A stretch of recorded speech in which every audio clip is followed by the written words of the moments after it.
76. On Learning Wisdom in Old Age. Greetings from Seneca to his friend Lucilius.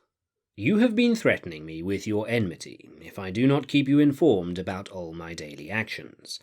But see now, upon what frank terms you and I live, for I shall confide even the following fact to your ears. I have been hearing the lectures of a philosopher. 4 days have already passed since I have been attending his school and listening to the harangue, which begins at 2 o'clock. A fine time of life for that, you say. Yes, fine indeed. Now what is more foolish than refusing to learn simply because one has not been learning for a long time? What do you mean? Must I follow the fashion set by the fops and youngsters? But I am pretty well off if this is the only thing that discredits my declining years. Men of all ages are admitted to this classroom. You retort, do we grow old merely in order to tag after the youngsters? But if I, an old man, go to the theatre and am carried to the races and allow no duel in the arena to be fought to a finish without my presence, shall I blush to attend a philosopher's lecture? You should keep learning as long as you are ignorant, even to the end of your life, if there is anything in the proverb. And the proverb suits the present case as well as any. As long as you live, keep learning how to live. For all that, there is also something which I can teach in that school. You ask, do you, what I can teach? That even an old man should keep learning. But I am ashamed of mankind as often as I enter the lecture hall. On my way to the house of Metronax, I am compelled to go, as you know, right past the Neapolitan Theatre. The building is jammed. Men are deciding with tremendous zeal who is entitled to be called a good flute player. Even the Greek piper and the herald draw their crowds. But in the other place, where the question discussed is, what is a good man, and the lesson which we learn is how to be a good man, very few are in attendance, and the majority think that even these few are engaged in no good business. They have the name of being empty-headed idler. I hope I may be blessed with that kind of mockery, for one should listen in an unruffled spirit to the railings of the ignorant. When one is marching towards the goal of honour, one should scorn itself. Proceed then, Lucilius, and hasten, lest you yourself be compelled to learn in your old age, as is the case with me. Nay, you must hasten all the more, because for a long time you have not approached the subject, which is one that you can scarcely learn thoroughly when you are old. How much progress shall I make, you ask? Just as much as you try to make. Why do you wait? Wisdom comes haphazard to no man. Money will come of its own accord. Titles will be given to you. Influence and authority will perhaps be thrust upon you, but virtue will not fall upon you by chance. Neither is knowledge thereof to be won by light effort or small toil. But toiling is worth while when one is about to win all goods at a single stroke. For there is but a single good, namely that which is honourable. In all those other things of which the general opinion approves, you will find no truth or certainty.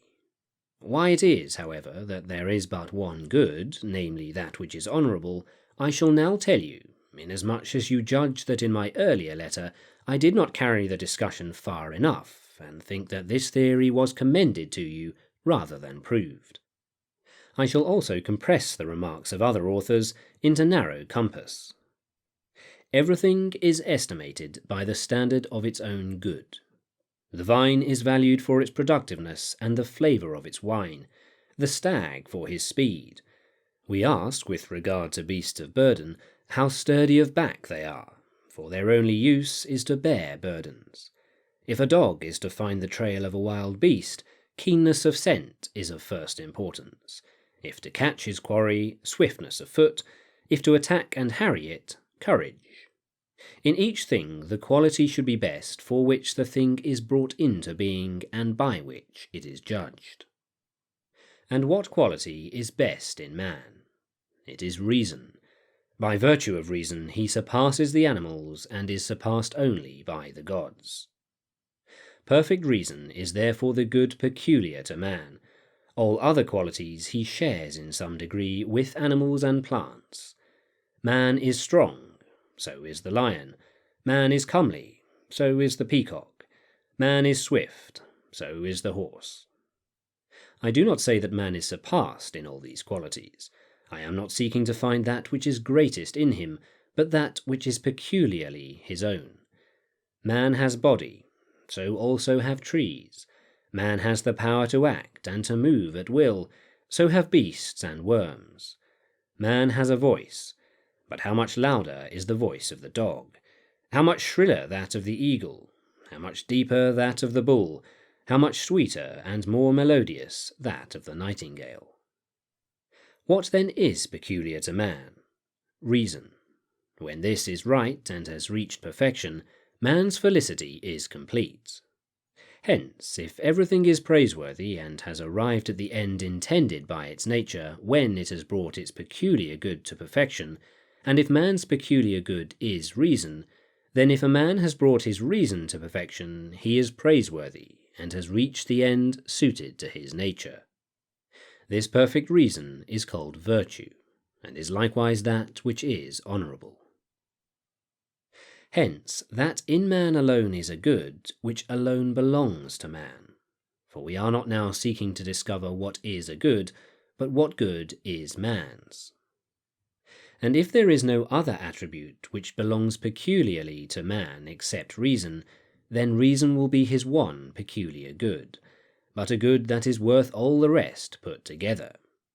If any man is bad, he will, I suppose, be regarded with disapproval.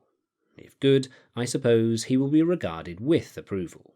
Therefore, that attribute of man whereby he is approved or disapproved is his chief and only good. You do not doubt whether this is a good, you merely doubt whether it is the sole good. If a man possesses all other things, such as health, riches, pedigree, a crowded reception hall, but is confessedly bad, you will disapprove of him. Likewise, if a man possesses none of the things which I have mentioned, and lacks money, or an escort of clients, or rank and line of grandfathers and great-grandfathers, but is confessedly good, you will approve of him. Hence this is man's one peculiar good, and the possessor of it is to be praised, even if he lacks other things. But he who does not possess it, though he possesses everything else in abundance, is condemned and rejected. The same thing holds good regarding men as regarding things. A ship is said to be good, not when it is decorated with costly colours, nor when its prow is covered with silver or gold, or its figurehead embossed in ivory, nor when it is laden with the imperial revenues, or with the wealth of kings, but when it is steady and staunch and taut, with seams that keep out the water, stout enough to endure the buffeting of the waves, obedient to its helm, swift and caring naught for the winds. You will speak of a sword as good, not when its sword belt is of gold, or its scabbard studded with gems, but when its edge is fine for cutting, and its point will pierce any armour. Take the carpenter's rule. We do not ask how beautiful it is, but how straight it is. Each thing is praised in regard to that attribute which is taken as its standard, in regard to that which is its peculiar quality. Therefore, in the case of man also, it is not pertinent to the question to know how many acres he ploughs, how much money he has out at interest, how many callers attend his receptions, how costly is the couch on which he lies, how transparent are the cups from which he drinks, but how good he is. He is good, however, if his reason is well ordered and right and adapted to that which his nature has willed. It is this that is called virtue. This is what we mean by honourable. It is man's unique good. For since reason alone brings man to perfection, reason alone, when perfected, makes man happy. This, moreover, is man's only good, the only means by which he is made happy. We do indeed say that those things also are goods which are furthered and brought together by virtue, that is, all the works of virtue. But virtue itself is for this reason the only good, because there is no good without virtue.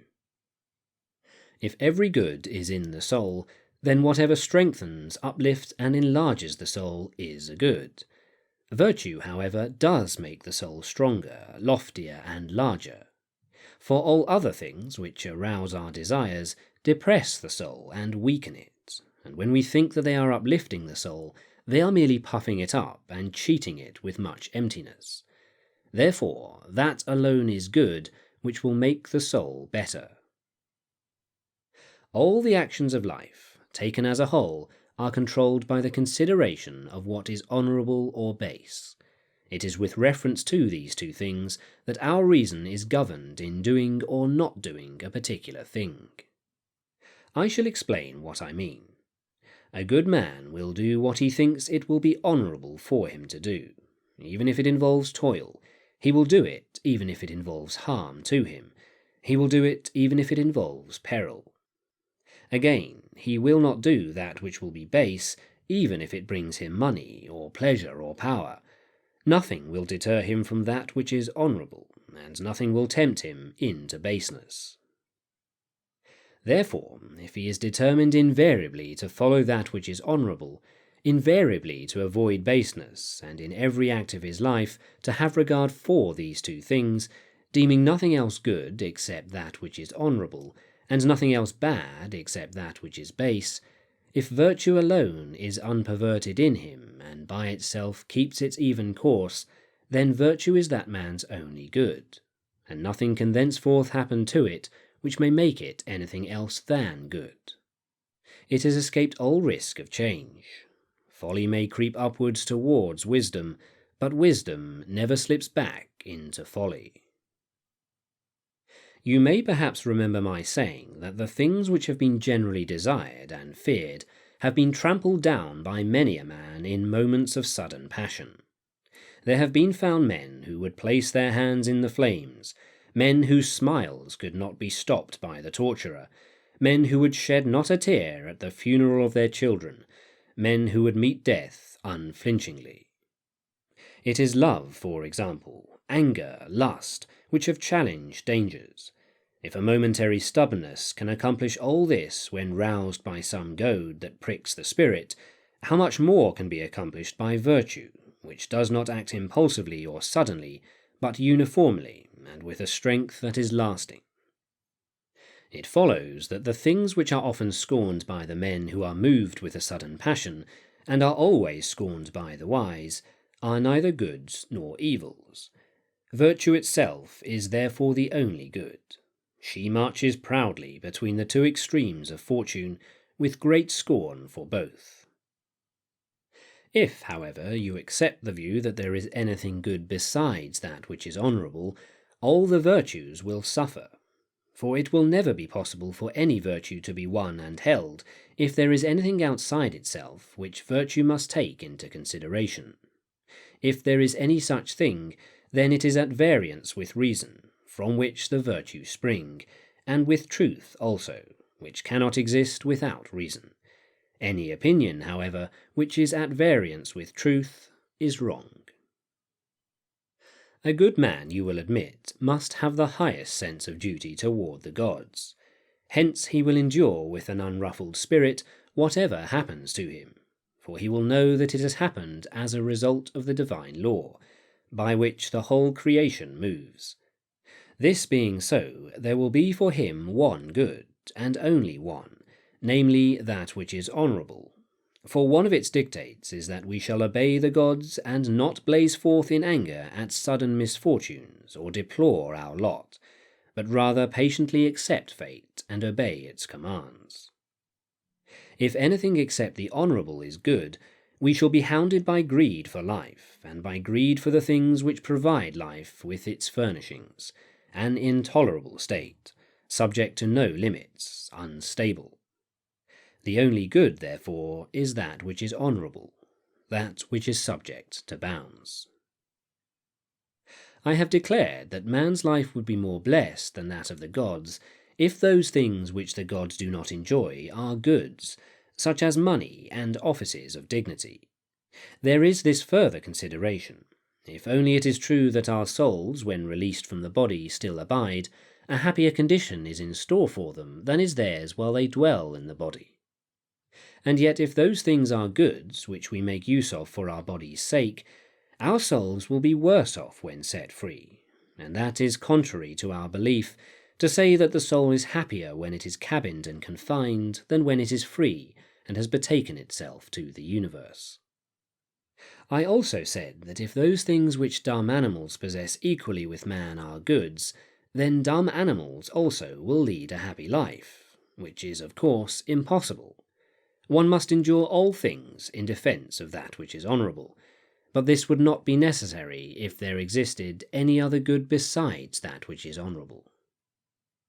Although this question was discussed by me pretty extensively in a previous letter, I have discussed it summarily and briefly run through the argument. But an opinion of this kind will never seem true to you unless you exalt your mind and ask yourself whether, at the call of duty, you would be willing to die for your country, and buy the safety of all your fellow citizens at the price of your own, whether you would offer your neck not only with patience, but also with gladness. If you would do this, there is no other good in your eyes, for you are giving up everything in order to acquire this good. Consider how great is the power of that which is honourable. You will die for your country, even at a moment's notice, when you know that you ought to do so.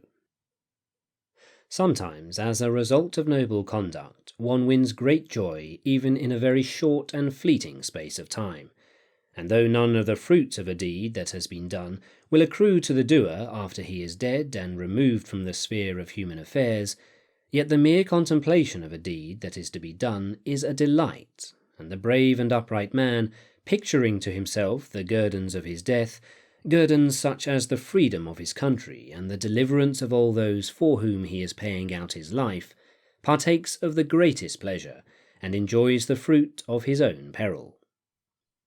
But that man also who is deprived of this joy, the joy which is afforded by the contemplation of some last noble effort, will leap to his death without a moment's hesitation, content to act rightly and dutifully.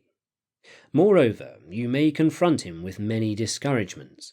You may say, "Your deed will speedily be forgotten," or "Your fellow citizens will offer you scant thanks." He will answer, "All these matters lie outside my task. My thoughts are on the deed itself. I know that this is honourable. Therefore, whithersoever I am led and summoned by honour, I will go."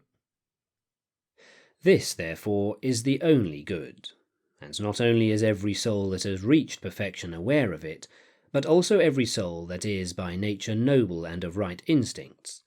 All other goods are trivial and mutable. For this reason we are harassed if we possess them, even though, by the kindness of fortune, they have been heaped together. They weigh heavily upon their owners, always pressing them down and sometimes crushing them. None of those whom you behold clad in purple is happy, any more than one of these actors upon whom the play bestows a sceptre and a cloak while on the stage. They strut their hour before a crowded house, with swelling port and buskined foot, but when once they make their exit, the footgear is removed, and they return to their proper stature. None of those who have been raised to a loftier height by riches and honours is really great. Why then does he seem great to you? It is because you are measuring the pedestal along with the man. A dwarf is not tall, though he stand upon a mountain top. A colossal statue will still be tall, though you place it in a well. This is the error under which we labour. This is the reason why we are imposed upon. We value no man at what he is, but add to the man himself the trappings in which he is clothed. But when you wish to inquire into a man's true worth, and to know what manner of man he is, look at him when he is naked. Make him lay aside his inherited estate, his titles, and the other deceptions of fortune. Let him even strip off his body. Consider his soul, its quality and its stature, and thus learn whether its greatness is borrowed or its own. If a man can behold with unflinching eyes the flash of a sword, if he knows that it makes no difference to him whether his soul takes flight through his mouth or through a wound in his throat, you may call him happy. You may also call him happy if, when he is threatened with bodily torture, whether it be the result of accident or of the might of the stronger, he can without concern hear talk of chains, or of exile, or of all the idle fears that stir men's minds, and can say, "O maiden, no new sudden form of toil springs up before my eyes. Within my soul I have forestalled and surveyed everything. Today it is you who threaten me with these terrors, but I have always threatened myself with them, and have prepared myself as a man to meet man's destiny." If an evil has been pondered beforehand, the blow is gentle when it comes. To the fool, however, and to him who trusts in fortune, each event as it arrives comes in a new and sudden form, and a large part of evil, to the inexperienced, consists in its novelty. This is proved by the fact that men endure with greater courage, when they have once become accustomed to them, the things which they at first regarded as hardships. Hence the wise man accustoms himself to coming trouble, lightening by long reflection the evils which others lighten by long endurance. We sometimes hear the inexperienced say, "I knew that this was in store for me," but the wise man knows that all things are in store for him. Whatever happens, he says, "I knew it." Farewell.